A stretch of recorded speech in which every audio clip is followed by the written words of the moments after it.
À ce jour, le tourisme gabonais ne représente que 4% du PIB. Pourtant, notre pays dispose d'un énorme potentiel touristique à même de faire évoluer significativement cette contribution.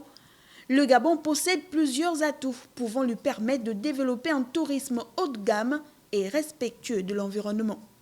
À ce titre, le pays est une destination d'exception pour les touristes à la recherche de sites naturels originaux et préservés.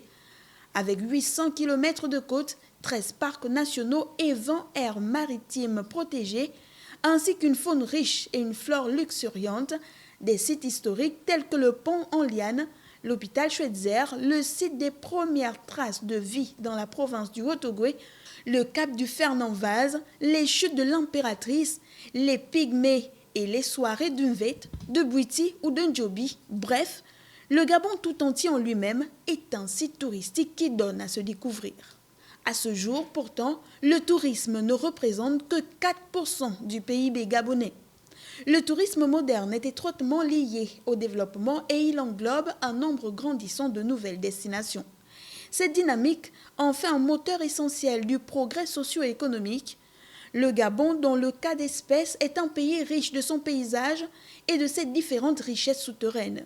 Le seul bémol rencontré, c'est certainement l'ignorance des entrepreneurs de cette niche de richesse. Dans plusieurs pays d'Afrique, le tourisme est un véritable pan de l'économie.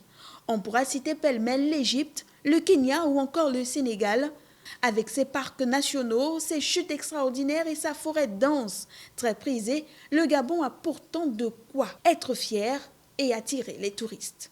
Malheureusement, à ce jour, le tourisme ne représente que 4% du PIB gabonais. Plusieurs activités sont à développer pour réellement attirer les touristes sur le territoire national. De toute évidence, la nature a comblé le sol gabonais. Il ne reste qu'à trouver des personnes engagées et visionnaires qui exploiteront comme il se doit ces ressources à bon escient pour développer l'économie touristique actuelle. La tâche ne sera pas du tout facile, on vous l'accorde, en particulier avec la présence dans les parages du coronavirus.